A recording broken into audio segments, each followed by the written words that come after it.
News.com.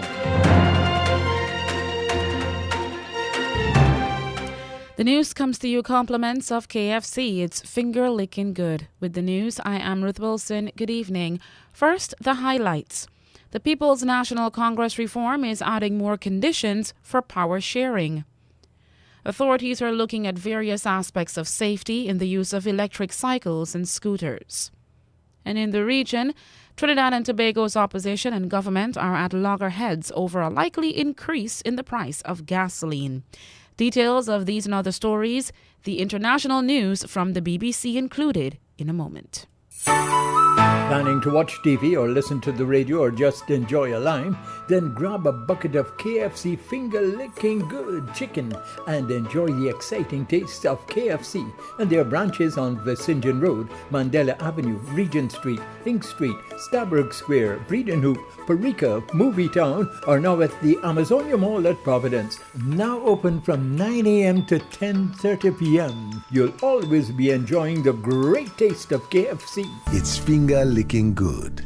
And now for the news in detail. Leader of the People's National Congress Reform, PNCR Aubrey Norton, has laid down additional conditions for shared governance. He, however, said he had no faith in Vice President Barajaglio because he had a track record of backpedaling on his decisions.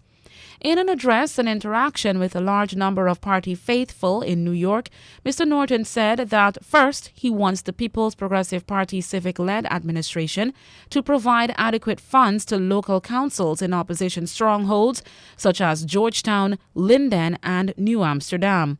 He also wants more cash to be budgeted for the PNCR's support base.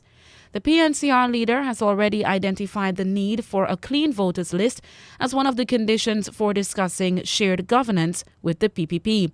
On the issue of its demand for a clean voters list, the PNCR is yet to meet with the Guyana Elections Commission, which has since embarked on a 3-month continuous registration process. A United States Agency for International Development, USAID-funded assessment on democracy and governance has recommended the need for executive power sharing to manage Guyana's oil wealth. The assessment notes that the National Assembly does not provide the opportunity for kickstarting the process because of bitterness between the two major parties. Police Commissioner Nigel Hoppy says that talks have started between the force and the Guyana Revenue Authority, GRA, on licensing electric cycles and scooters. He told the opening of the 2022 Annual Police Officers Conference that the police force and the GRA will be implementing rules to govern the use of such vehicles. Mr. Hoppy later told reporters that among the concerns is the usage of those vehicles by persons of all ages. That is an ongoing discussion right now with GRA. The traffic chief is integrally involved because we've seen where persons using these bikes, there is no age limit, and that's one of the things that persons who are using it currently. So we're in discussion to ensure that those things are regularized. The police commissioner also says that there are concerns that drivers of electric bikes and scooters are not wearing helmets. Well, what I know is that for the 9cc motorcycles and beneath, you do not have to use an helmet. So we will have to have a further look at the legislation to ascertain whether there is needed for any amendment. He says the talks between the Civilian Law Enforcement Agency and the GRA are expected to yield whether the electric vehicles could be covered under the Motor Vehicles Act. President Irfaan Ali is recommending that representatives of the judiciary and the Guyana Police Force discuss problems and find solutions and cost them. He was Thursday addressing the opening of the 2022 Annual Police Officers Conference. There must be tremendous synergy between what the police force do, how the executive support that, and the judiciary. And I want to propose that we have a strategic session to see how, because the judiciary can also help us to identify areas of weaknesses. And we can also raise concerns. So unless we can come in a room and we can discuss issues, we can discuss the future direction of the different arms of government and the role and changes that is required, we will not be able to build an intricate model. Among those present at the opening of the 2022 Annual Police Officers Conference were the Director of Public Prosecutions, DPP, Shalimar Haque, Chancellor of the Judiciary, Yonit Cummings, and Chief Justice Roxanne George Wiltshire, Minister of Home Affairs Robson Ben, as well as top officers of the police and defense force. The president said such a closed-door strategy session should aim to find solutions. I want to urge that we convene such a forum in which we can have a closed-door, open, frank discussion, not only discussion, strategy session on identifying cross-cutting issues, identifying common issues, and identifying solutions and costing those solutions and working together in bringing those solutions to the table. We must not be in a public debate sometimes on where weaknesses are. We must be able to be in a room and strategically work on those weaknesses, those challenges, and come up with solutions. He said there is no need to hire consultants. We have enough brain power, human capacity in this room alone to do this, and we must work towards doing this very, very quickly. We do not need consultancy to do this for us. We are working in the system. We have experience in the system. We understand the system. And more importantly, we know what is required to take the system forward. It is just a commitment from all of us now to do what is required. Judges and magistrates continue to complain about the absence of police witnesses. Several months ago, the government had raised concerns about the decisions of the Chancellor of the Judiciary, Appellate Judge Don Gregory, in a number of political cases.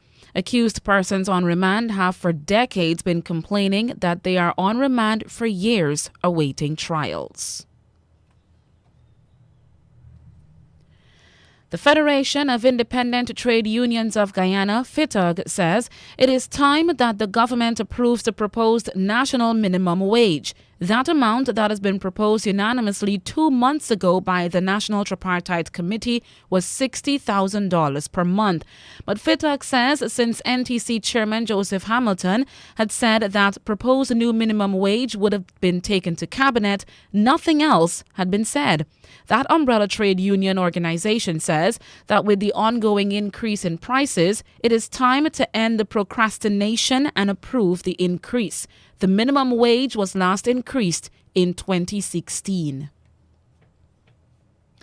You're with us on News Talk Radio Guyana 103.1 FM on our Facebook page and YouTube channel. It is 18 hours 9.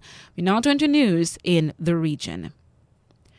Barbados Prime Minister Mia Amor Motley has disclosed that the interviewing process for about 200 additional Ghanaian nurses has been completed. She says that the healthcare professionals will be taking up their assignments in Barbados in the future. She used the occasion of Ghana's 65th anniversary of independence celebrations at the Cape Coast Stadium to publicly thank Ghana for the 95 Ghanaian nurses who arrived on the island in July 2020.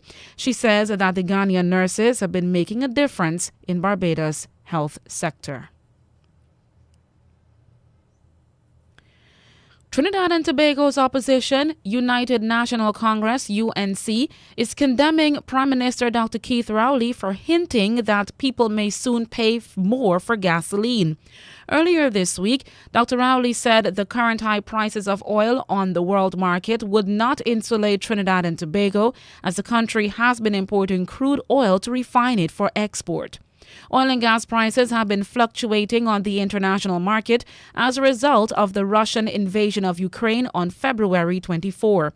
On Thursday, Brent and West Texas Intermediate crude oil were trading at $112 and $109 per barrel, respectively.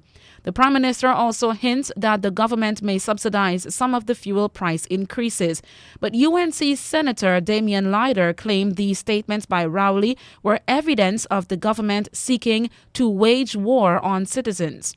He was concerned that people could be paying double or more for gas.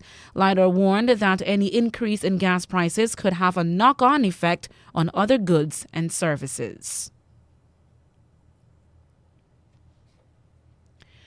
The director of the Pan American Health Organization, PAHO, Dr. Carissa Etienne, is warning countries that it is too soon to lower their guards as the world observes the second anniversary of the coronavirus being characterized as a pandemic. She cautions that when places relax measures at the wrong moment, transmission spikes dangerously and more lives are lost. Etienne said public health measures are being lifted in many parts of the Americas, including the Caribbean.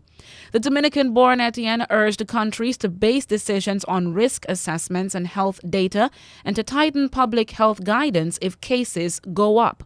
She says COVID-19 is likely to be here to stay and the world must learn to live with the virus.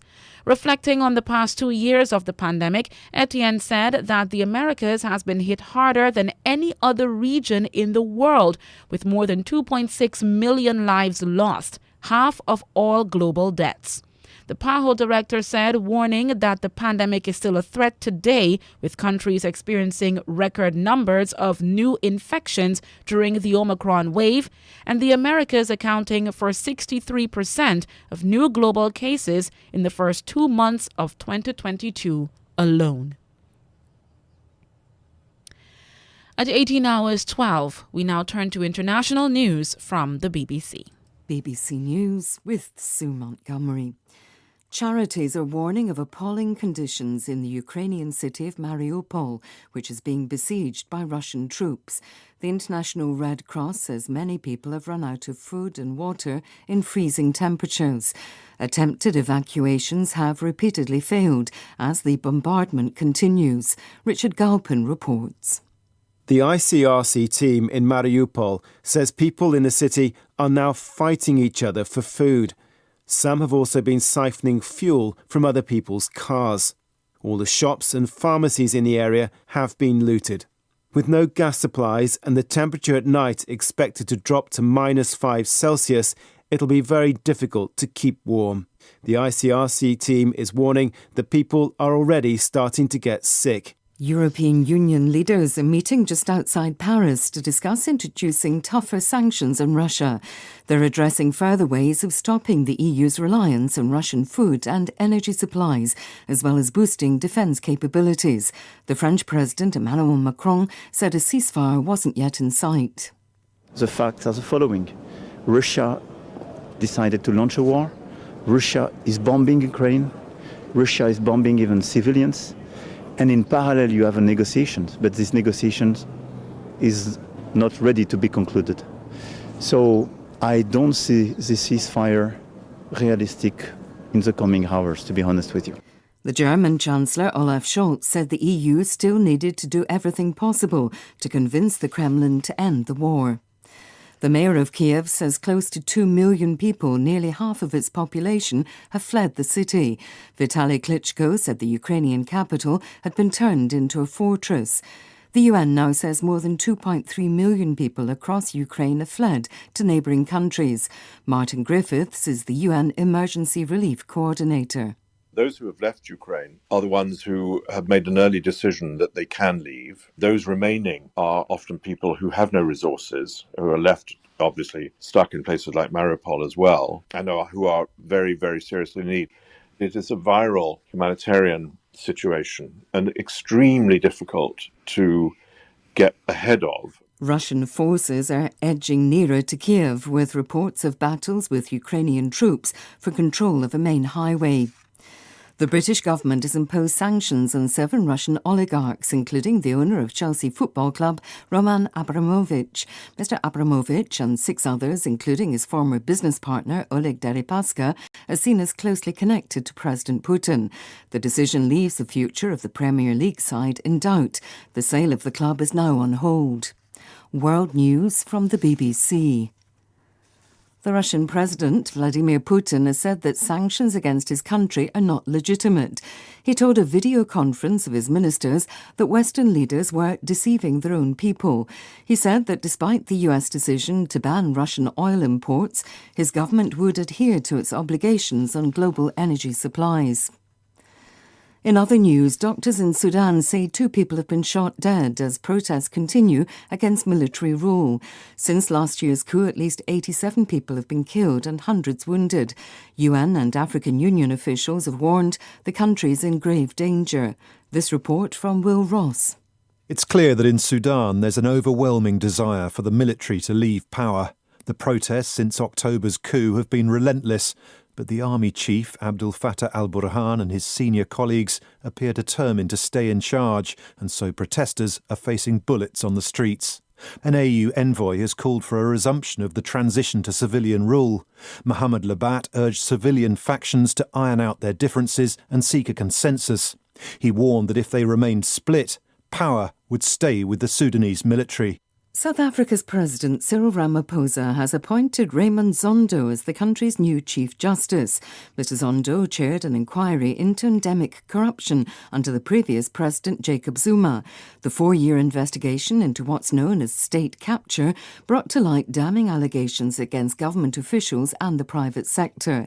South Africa's Judicial Service Commission had recommended a different candidate. A court in Paris has rejected a request by the French actor Gérard Depardieu to have a rape investigation against him dropped. Depardieu, who's 73, is accused of raping and sexually assaulting a young French actress, Charlotte Arnault, at his home in Paris. He's firmly rejected the accusations. BBC News. And that's the news to the moment. With immediate effect, KFC's Vlissingen Road drive-thru will be open up to 1 a.m. all week.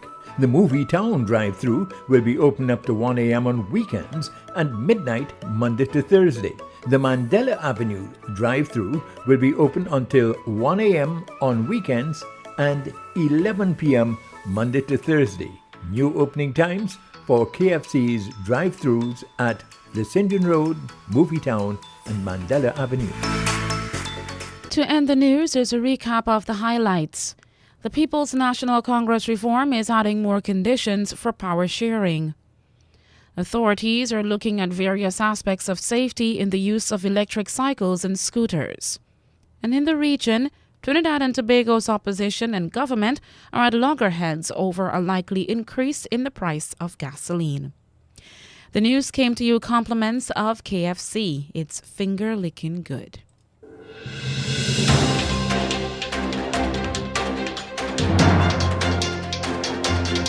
This has been the news, compiled in the News Talk Radio newsroom.